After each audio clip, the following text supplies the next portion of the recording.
Istorijski događaj, činjenice, ali i elementi fantastike i pičeve imaginacije, živa priča i motivi kakve srećemo u psihološkim trilerima, 3 veka vremeplova i 11 hektara Smederevske tvrđave u 24 sata. Sve to stalo je među korice romana Šaka mraka Milosava Slavka Pešića. Delo je objavila smederevska kuća Helix, poznata stoga što nudi isključivo svetske naučno-popularne bestsellere, te je izdavanje knjige domaćeg pisca novina koju ovaj naslov svakako opravdava. I logično se nameće pitanje kako se ta knjiga uklapa u ovaj naš koncept o kome sam malo pričala. Ključ je zapravo u sloganu koji sažeto opisuje našu orijentaciju i koji se preporučuje čitaocima, a naš slogan je upoznajte duh sadašnjosti, otkrite tekovine prošlosti i postanite savremenik budućnosti. Pešić je obeležio deo savremene srpske književnosti i to prvenstveno kao pesnik, ali ova proza ima sve kvalitete koje ga preporučuju za sam vrh.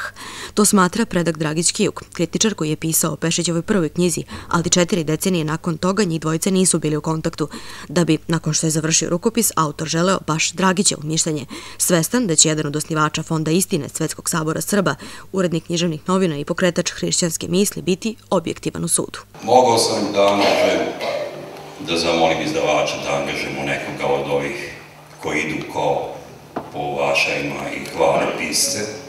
Neću da nabrajam neke iz Smedereva kojima su oni govorili, oni to znaju, i hvale prema visini honorara.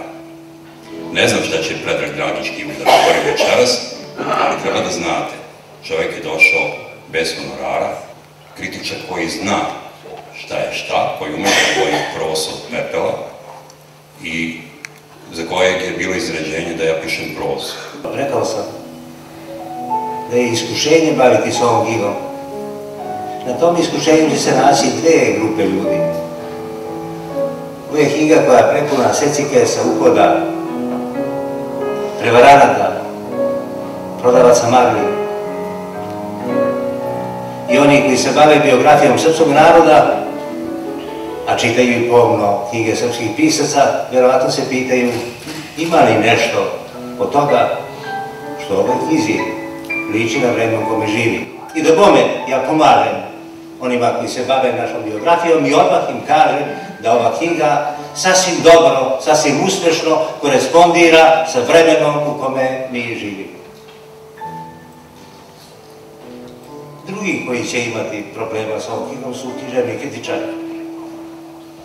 Pre svega oni koji donose odluku o nagradi za roman godine, kao što je Ninova nagrada, jer oni od nas koji se bave knjigom, koji vole knjigu, koji procenjuju knjigu, znaju vrlo dobro da Ninovu nagradu žiri dodeljuje autorima, a ne knjigama. Osnovno odličje ove knjige je jezik, moćan, raskošan, sentenciozan, sofijanski, jezik srpski kojim se ja i vi služimo, ali koji nismo susretali u knjigama od